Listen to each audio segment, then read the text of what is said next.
Hello, you're listening to The Sower, a podcast of the Ciceronian Society. The Ciceronian Society is a community of Christian scholars and public intellectuals committed to the examination of three core themes: tradition, place, and things divine, and their role in the intellectual discipleship of the church and civilization generally.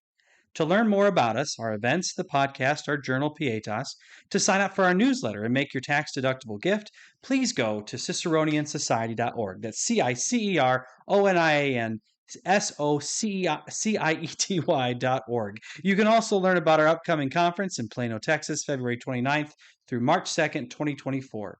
Paper and panel proposals are due September 1st, 2023. Head over to our website to learn more.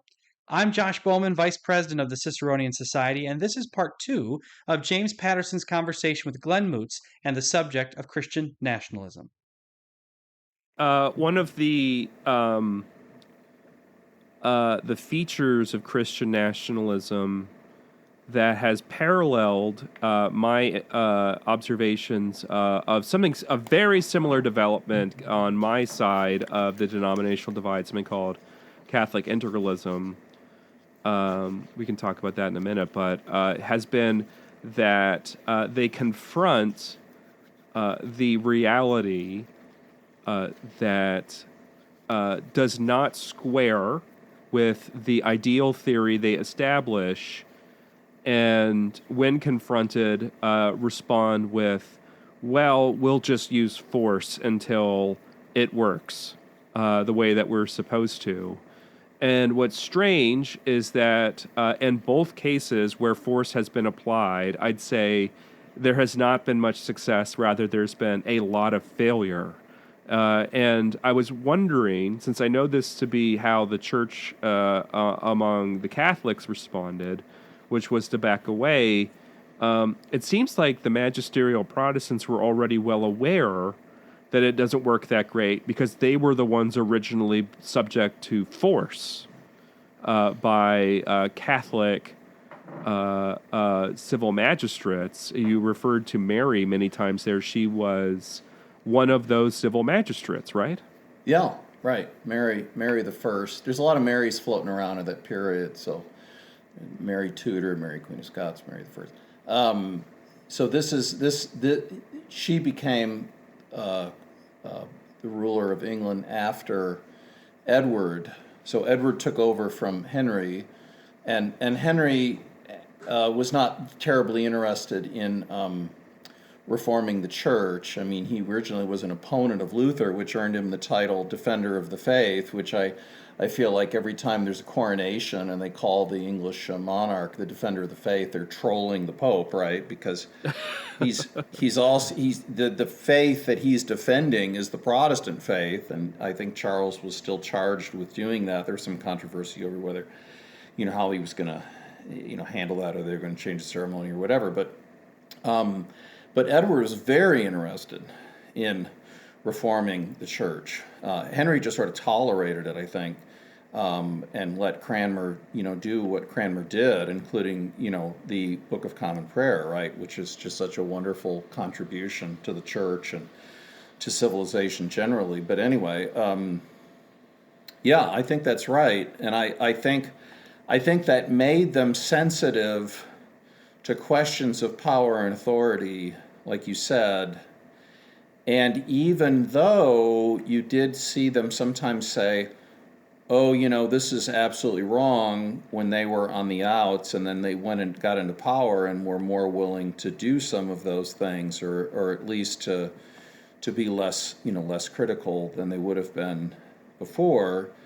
I think they were still pretty consistent. I think the conversation, whether they were in or out of power, was around those questions of authority and worrying about it being abused, as well as not crossing lines of ecclesiastical and civil authority in an imprudent or unbiblical or unprecedented way. How's that? Yeah, the Catholic in me is wanting to say, well, what about priest tolls, the oath of supremacy? But I'm also remembering that the Vatican called for the unseating of Elizabeth I. So, right. High drama Things got ratcheted up a lot. But when the project came across the Atlantic to the United States, you had the sort of like low-intensity establishment of southern and mid-Atlantic states and the high-intensity ones in New England states. And the use of coercion there was like oddly ineffective, especially against like the Baptists, and their struggle, right? Did you just come up with that high intensity, low intensity? Yes. I like that. Oh, thank you. Okay. See, this isn't just a podcast. This is A workshop. It's a yeah. Let's see if we'll get APSA. It started here. We're gonna have a co-author. It's gonna win the 2024. Here, what? Oh, I put the book away. Book of the year, the scientific study of religion. I can see it coming. We could always become the Christianity Today Book of the Year too. Oh well. I would say the odds of that happening are as slim as the APSA. The Commonweal Book of the Year. Anywho. I'm pretty sure that you would abandon public life if that were to happen to you. You know, I wrote I wrote a chapter on the colonial establishments for Owen Anderson, Michael Breidenbach's Cambridge Companion of the First Amendment. And Michael Breidenbach being a colleague of mine and an excellent scholar. Right, and we're all part of the James Madison Mafia. Right. I was going to say society first, then mafia, but we should just go straight to the mafia part. Yeah, you know. So I wrote it on in there, and then also Mark Hall and Dan Dreisbach did. Mark Hall also in the mafia. Yep. And has Dreisbach done JMP? Dan? Yeah. I don't know. That's a good question. It's almost like he doesn't have to. It would be shocking if he wasn't. Yeah. Honorary, if not official. Yeah, definitely. So Mark and Dan did a volume on great Christian jurists. I did a chapter on John Cotton and Roger Williams in there. So the point of this is not self-promotion. The point is to say that having focused on what I think was the most important theoretical debate about establishment between Williams and Cotton, and having looked at some of the historical particulars of those establishments, though I'm not an historian, nor do I play one on TV. I think that the reason we have toleration in America, primarily, and I'll just say, even before I say this, that Andrew Murphy said this 20 years ago. Andrew's now at Michigan, which I'm really, really, really happy about in political science department. Is that this was, I think, the debates about toleration really did not move things in the direction of toleration. I think that toleration was moved largely by questions of expedience. And that's really important because if it was determined by rulers in the magisterial tradition that it was prudent to have toleration leading increasingly toward religious liberty, then toleration and liberty is not something we should discount. We might say on grounds of principle, we think it would be better for people to have something that looks more like establishment, all right? And I'm going to leave that pretty vague because that comes down to questions of localism and federalism and prudence and all the rest. But you could say, well, in principle, we may like this, but prudence is also a principle. And you can also refuse to do something, and it doesn't make you a squish normie. It means that you understand that politics is the art of the possible, and as Althusius says in his conclusion on ecclesiastical administration, he says, look, if you try to do what I'm recommending here and all you're going to do is sow sedition and discord, don't do it. So you have to recognize the importance of the polity. That gets back to constitutionalism, questions of human flourishing, et cetera, et cetera. And again, you're always talking around those questions of, what is best under the circumstances, because remember, circumstances themselves are the work of God. That's providence. Yeah. So the rather than looking to force, right, this idea that the magic comes from the exercise of unilateral power by a civil magistrate, what you use is virtue, right? That's what prudence is for the statesman or stateswoman. Is that that's so ungainly? And also Statesperson. statesperson. That's worse. Stateshuman. That speciesist, Glenn, you're canceled. So that approach thereby requires the use of prudence. It's not sufficient to expect a prince to possess such prudence. In fact, to exercise prudence would be to expect a prince not to possess it, and therefore you're back to the question of institutions. Institutions that have public legitimacy and political support from a wide range of people, and therefore can exercise in good faith the compromise where there is so much disagreement.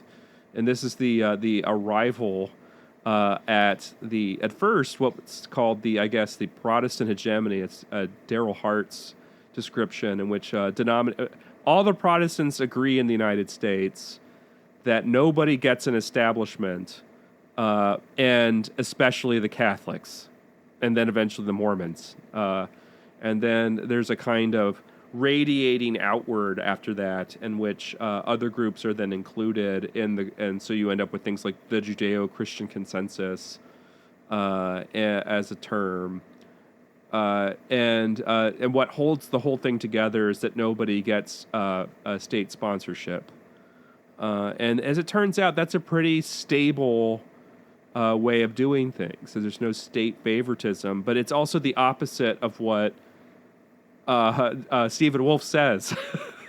Right? Well, yeah, I mean, I don't, Stephen's very smart, and I don't know, between the time that he wrote this and now, I don't know, if you were to put that to him and say, hey, have you abandoned institutions, or have you abandoned constitutionalism? I'm always somebody who wants to stand up for an author when somebody says, for example, you've heard the criticisms of Locke, well, Locke doesn't say there are families in the state of nature, and that sort of thing. And you think, well, look, you can only do one thing at a time, and a good writer doesn't get distracted by things. And so if Stephen wants to say, no, I don't really care about institutions, I want to do things not only, I want to do things like through the sheer force of will or personality or extra constitutional, means or whatever. I'm going to let him, decide how he would handle that if you put it to him today relative to when he wrote the book. And I don't know, maybe he wants to elaborate on it more, et cetera, et cetera, et cetera. But, I just don't think, it's prudent for us to not realize what is or is not possible without risking the polity itself. Does that make sense? Yeah, that's right. That's kind of what I was going for, and I wasn't trying to put you in the position of having to speak for Stephen. It's more that it's the irony of exercising prudence the way that's outlined for magisterial Protestants as he's interpreted it is to do the opposite of what he recommends. Yeah, and I think there's something else. Do you mind if I go? Yes. Yeah, is I think one of the problems here is that we've created a kind of false dichotomy between things that are voluntary and things that are involuntary. And so whenever the state, quote unquote, and if the libertarian literature, right? It's the individual versus the state. Literally nothing else exists. Right. It's the individual Yeah. versus the state. Now, some of the more sophisticated folks in that world, they'll start to talk about civil society and voluntary association Hayek would and do things that. like that, right? But at the end, in the end, a lot of these just come down to sort of, as Bentham said, they're just sort of an aggregate of individuals, and so it turns out the individuals don't, they want to avoid that of having the individuals just become, lost in the associations, and so they might talk about associations, but at the end of the day, the anthropology, and what I mean by that is just understanding of human nature, is very thin. And so, one way to think about this is to start talking about it in terms of like parents and children. But then, of course, the reply to that is, well, the state is not a parent. And look, I get that. But the larger point is that when you think about human behavior and how people make decisions, and I'm not drifting into something in psychology or sociology or something like that, but people. This goes back to Plato, right? I mean, people take cues. And if you close things, if things are closed until noon, people have to ask themselves, well, what's going on Sunday before noon, right? Like, what would we be encouraging through that, and what sort of thing? It's not that we're discouraging people from going out to eat on Sunday morning, like that's a bad thing. We're encouraging them to go to church, which is a good thing. So, could that influence some people to go to church? Well, according to the study, the deaths of despair were related to the blue laws. The implication being that when people were more involved in church, they were less likely to succumb to deaths of despair. Now, that seems like an interesting discussion worth having around the question of human flourishing. And if you just, turn this into, well, this state is telling us what individuals can do on Sunday morning, I have rights, it seems to me that discourse has not led to more freedom in America. It's actually led to less, because now the idea of rights has just become a way to actually, at the end of the day, get a bigger and bigger state, especially a federal state, as the rights in the Bill of Rights and all of the shadows and penumbras therein have been, become a tool after incorporation to actually make people less free. The paper I think we're talking about here is called Opiates of the Masses, Deaths of Despair, and the Decline of American Religion by Tyler Giles, Daniel M. Hungerman, and Tamar Ostrom. And the abstract says, in recent decades, death rates from poisoning, suicides, and alcoholic liver disease have dramatically increased in the United States. We show that these deaths of despair began to increase relative to trend in the early 1990s, that this increase was preceded by a decline in religious participation, and that both trends were driven by middle-aged white Americans. Using repeals of blue laws as a shock to religiosity, we confirm that religious practice has significant effects on these mortality rates. Our findings show that social factors such as organized religion can play an important role in understanding deaths of despair. In other words, the movie Footloose is why your uncle is an alcoholic. That's that last part I added. I figured. Yeah. Well, and you mentioned Tim Carney's book earlier. What struck me in listening to Carney's book is he talks about the way in which, and this is the kind of diminishing of the church, which I'm not fond of, but just to think of it as an organization in which people find community and help and things like that. And the church is so much more than that. But he says that this is the lowest cost of entry place in America, right?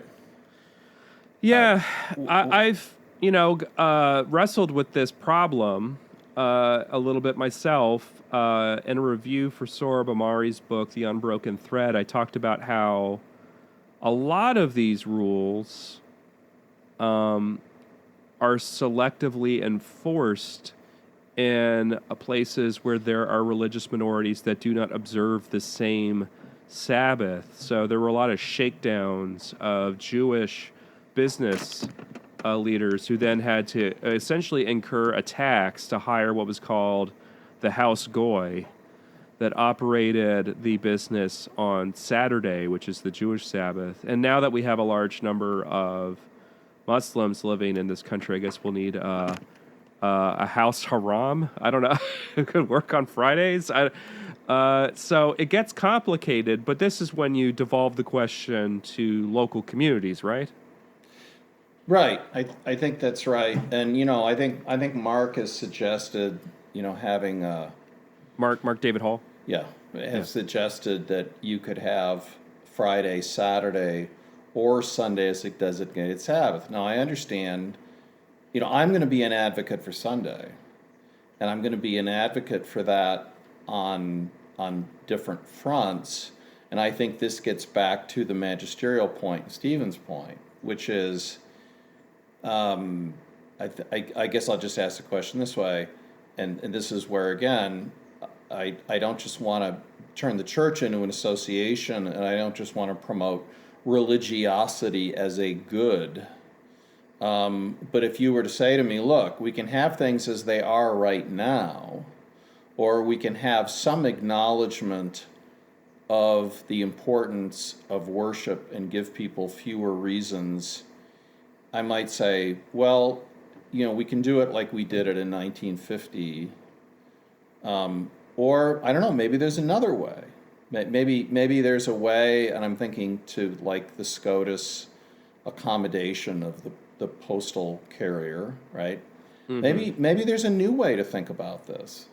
And maybe there's a way, and this would be my ideal, where we're advancing the Christian faith, and we're not entirely neutral, but to the point of both prudence and a certain amount of pragmatism, we're able to accommodate these other faiths too, insofar as we want to keep the integrity of the polity, and we don't want to encourage, sedition and tumult, as Althusius would say. Well, on that optimistic note, do you have anything coming out? Anything for the listeners to search out if they're hungry for more moots? I've got some pieces at Law and Liberty. I just had my first piece at American Reformer go up. I reviewed Mark's book on the role of Christians in advancing liberty and equality at the Acton, is it Religion and Liberty? That's it, right? Yeah. Yeah. There, I will be having some kind of occasional review pieces coming out probably in the next month. And then I've got some other things that I'm kind of, chipping away on, but there's no point in really talking about those until they're, closer to publication. You heard it here, folks. There's more moots. You know what, Glenn? Public Discourse, too. Sorry, Public Discourse. My review of Stephen's book, Yeah. So, if you couldn't tell, Glenn and I have been friends for a long time. So this was a slightly less structured podcast than maybe it should have been. But I hope everybody learned a lot. Glenn's definitely one of the people that you want to look to for a measured and even sympathetic reading of Christian nationalism rather than the hair-pulling, house on fire kind of stuff that you get. Thank you so much for appearing on The Sower, Glenn. Thanks, James. It's always great to spend time with you, albeit virtually, and keep up the good work. Man, we did it. We got this podcast done. It only took 7 months. Bye. See ya.